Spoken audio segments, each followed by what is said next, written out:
vou conversar agora com a consultora do terceiro setor, Ana Cláudia Simões Lima. E antes de eu começar, eu quero dar uma informação. A Ana Cláudia, como consultora, realizou uma pesquisa inédita no Estado. E ela traçou um diagnóstico da força de trabalho da pessoa com deficiência. Não é isso? Então, é uma força de trabalho. Existem deficiências que não te impedem de ser um bom funcionário, um bom empregado e ser produtivo, não é isso? Ter alegria de viver, com certeza. Bom dia, Ana Cláudia Simões Lima. Bom dia, obrigado pela oportunidade de estar aqui falando de um tema tão importante e que realmente a sociedade precisa conhecer um pouco mais. Com certeza. Em primeiro lugar, o que é o terceiro setor, Ana Cláudia? O terceiro setor foi assim apelidado, por ser um setor, vamos dizer, intermediário. O primeiro setor seria o setor governamental, onde estão aí as empresas públicas, o próprio governo em si. O segundo setor seriam as empresas, comércios, indústrias, prestadores de serviço.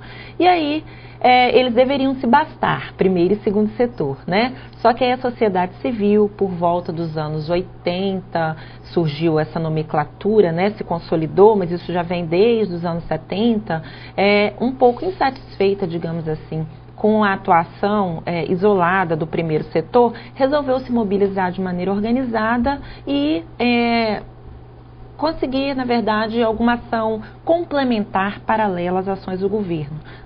Então, ela começou a se mobilizar para praticar o que deveriam ser ações governamentais.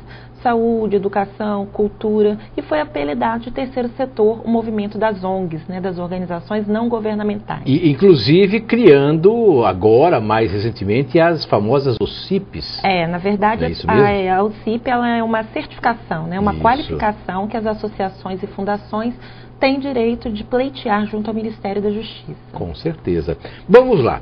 Como é que foi essa sua pesquisa? O que é que você conseguiu descobrir ou constatar? Na verdade, a gente tinha algumas impressões, algumas foram confirmadas, outras não, Aconteceram algumas surpresas no caminho e algumas confirmações do que a gente já entendia que iria acontecer com esse público.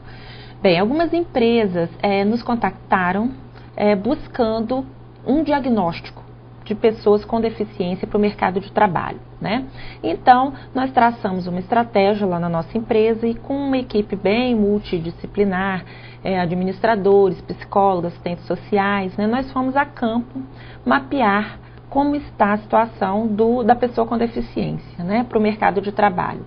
E aí a nossa expectativa era unir o útil ao agradável, ou seja, existem essas pessoas possivelmente lutando por um espaço no mercado de trabalho e existe, de outro lado, um decreto que regulamenta a lei de pessoas com deficiência, o decreto 3298 de 99, que determina que as empresas com mais de 100 empregados são obrigadas a contratar para os seus cargos pessoas com deficiência. Isso já é legislação, já? Isso é legislação. Desde o ano de 99, esse decreto regulamentou essa situação. Empresas com mais de 100 empregados necessariamente, obrigatoriamente, precisam contratar um percentual. Qual seria? No caso, com mais de 1.000 empregados, seria 5%. A maioria das grandes empresas, e médias empresas estão dentro desse percentual de 5%. Quer dizer, quem tem acima de 100, 5%. Na verdade, isso vai graduando, 2%, 3%, 4%, 5%. Então, 5% é com mais de 1.000 empregados. Perfeito. Mas a maioria das grandes empresas do nosso estado estão dentro desse panorama aí de mais de 1.000 empregados e tem que contratar 5% de pessoas com deficiência. Agora, curiosamente, as empresas estão cumprindo isso aí? Porque se não cumprir e é legislação... Esse é o grande cerne da nossa pesquisa. Certo. O que as empresas nos relataram? Bem, nós não sabemos onde estão essas pessoas com deficiência. Como é que nós vamos contratá-las? Exatamente. Então, a nossa missão seria encontrá-las.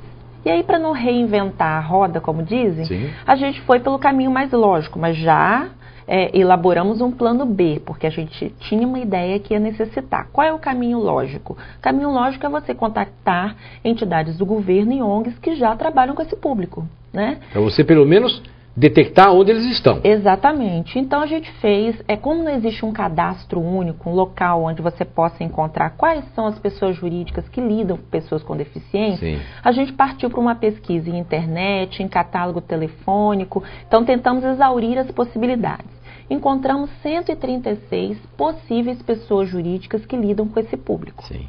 E aí fomos contactando essas pessoas jurídicas. Dessas 136, 76 atenderam aos telefones. Ou seja, quase metade, embora tenham divulgado nas suas páginas, na internet, em catálogo, de fato não existiam ou estavam com seus endereços e telefones desatualizados. E aí nós entramos em contato com essas 76. Explicamos que estávamos fazendo um banco de dados, tentando coletar dados de pessoas com deficiência que quisessem trabalhar, né? E que isso não teria nenhum ônus, nem para o parceiro que quisesse entrar com a gente nessa missão, e nem para a própria pessoa com deficiência, e que depois esse banco de dados seria oferecido para as empresas. Dessas 76, 22 falaram: nossa, que interessante, gostaríamos de conhecer um pouco mais esse projeto.